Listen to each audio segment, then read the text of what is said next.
resilient, Jesus. even in the face of the greatest adversities.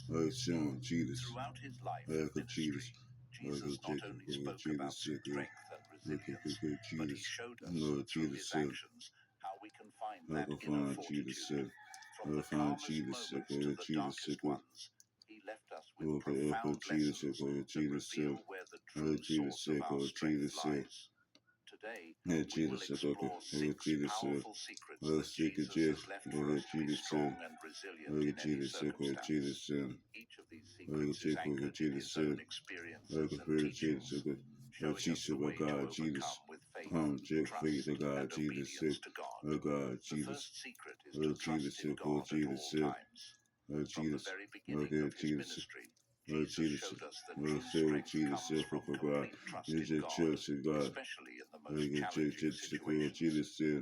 One example that illustrates this is when he was led by the Spirit into the wilderness to be tempted by the devil. In Matthew 4:1-11, we see that after fasting for 40 days and 40 nights, Jesus became hungry, something any human would experience.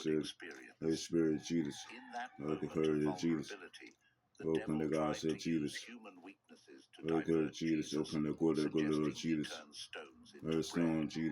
But Jesus' response was clear and direct. It is written, "Man shall not live on bread alone, but on every word that comes from the mouth of God."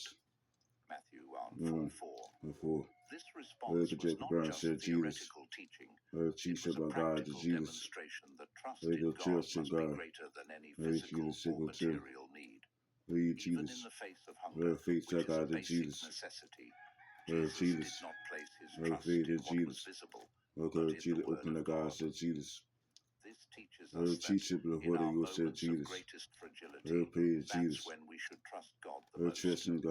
When it seems like there is no way out, when the solution is beyond what we can see or control, trusting in God is what strengthens us. This same principle applies in many other instances in Jesus' life. When facing storms, both literal and figurative, his trust was firmly grounded in the sovereignty of God. Another significant example is in John 6:38, where Jesus makes it clear that he didn't come to do his own will, but the will of the Father who sent him. This shows us that, in addition to trusting in God, it's essential to live according to his will, even when that means surrendering our own desires. Still in the wilderness, the devil took Jesus to the highest point of the temple and tempted him again, this time suggesting he throw himself down because the angels would save him. Once again, Jesus responded with the word of God. It is also written, "Do not put the Lord your God to the test." Matthew 4:7. Jesus didn't use his divine power to prove his identity. He didn't need to because his trust in the Father was already complete. This shows us that we don't need physical proof or signs to trust that God is in control.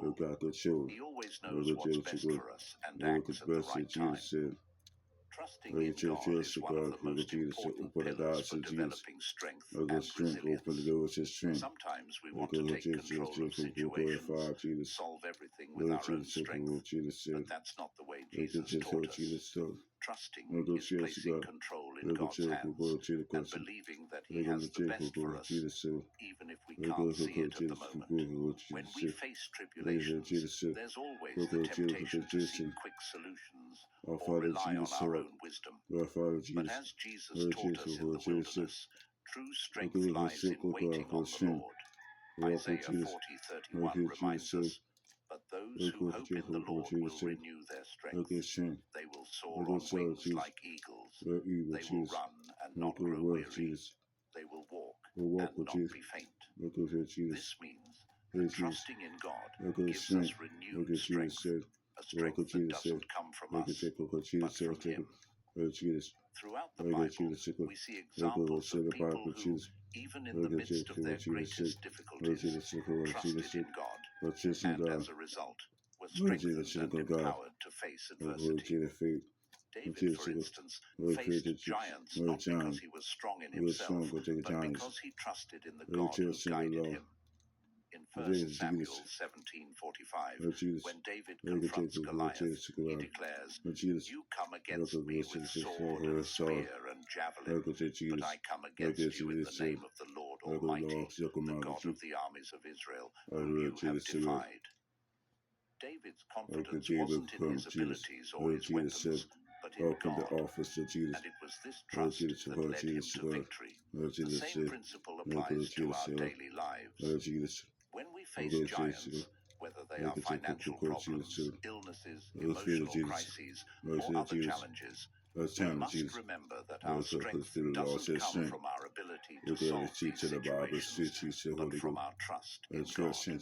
Proverbs 3:5-6 teaches us, "Trust in the Lord with all your heart, and lean not on your own understanding. In all your ways submit to him, and he will make your paths straight." This verse calls us to place all our trust in the Lord in every aspect of our lives, and he will guide us on the right path.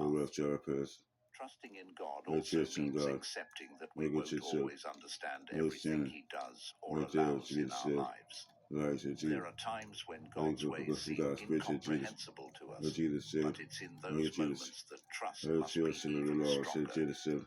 Jesus showed us this in various situations. When Lazarus died, many questioned why Jesus hadn't healed him before his death.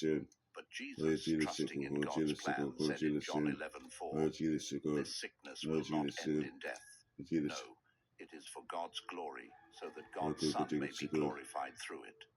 And at the right moment, Lazarus was raised from the dead, demonstrating that trust in God's timing and plans always results in something greater than we can imagine. Finally, it's important to remember that trusting in God is a continuous process. It's not something we do once, and it's done. With each new challenge, each new difficulty, we are called to renew our trust in him.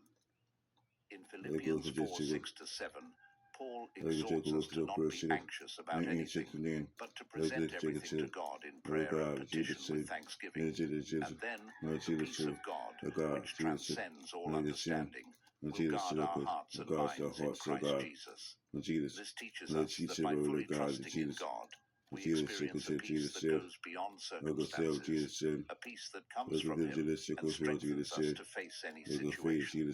The second secret is to pray constantly. Jesus left us a clear example that prayer is essential for being strong and resilient. It wasn't just something he taught his disciples, but something he intensely practiced in his own life. From the start of his ministry, we see Jesus withdrawing to pray at crucial moments.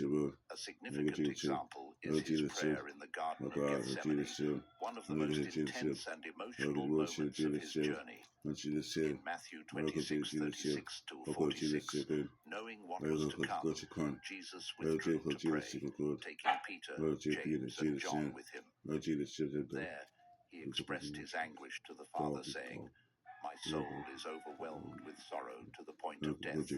Matthew 26:38. What this moment teaches us is that in the midst of life's most difficult situations, prayer is what connects us directly to God and strengthens us. Jesus prayed 3 times in that garden, showing that prayer isn't a one-time event, but something continuous.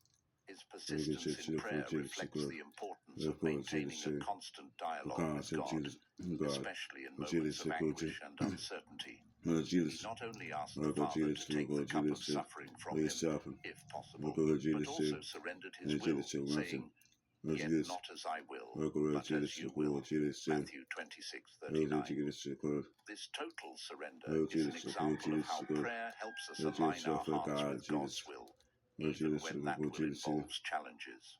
This episode in Gethsemane also shows us that prayer is a source of spiritual strength. While Jesus prayed, the disciples with him fell asleep, despite his request for them to keep watch and pray. This shows us that without prayer, it's easy to succumb to fatigue and weakness, but prayer renews us. After praying, Jesus was ready to face what was coming, while his disciples, who did not pray, were confused and lost when confronted with the situation. Another powerful example of the importance of prayer in Jesus' life is when he spent the night in prayer before choosing his 12 disciples. In Luke 6:12-13, we read that one of those days Jesus went out to a mountainside to pray and spent the night praying to God. When morning came, he called his disciples to him and chose 12 of them. This moment shows that even in important life decisions, Jesus fully trusted the direction the Father would give him through prayer. He didn't make the decision hastily or based on his own wisdom, but sought God's guidance. Just as Jesus taught us, prayer should not be limited to moments of distress, in the name of Jesus into the kingdom of God. See your soul into the kingdom of God. I can see your soul into the kingdom of this in 1 Thessalonians 5:17, where he exhorts us to pray without ceasing. This means that our lives should be permeated with an attitude of prayer, a continuous conversation with God. It's not necessary to always be in a specific place or special position to pray. We can pray as we walk, work, and face our daily challenges. Prayer keeps us connected to God, and this connection is what strengthens us and gives us resilience to face trials. At another point in Jesus' life, we see how he often withdrew to pray in solitary places. Luke 5:16 records that Jesus often withdrew to lonely places and prayed. This habit of seeking solitude to be alone with the Father shows that prayer is also a moment of personal renewal and strengthening. Even in the midst of his intense mission, surrounded by crowds and many people needing his help, Jesus always found time to withdraw and pray. This teaches us that in the midst of our responsibilities and daily activities, it's essential to set aside moments of quiet to pray, reflect, and listen to God's voice.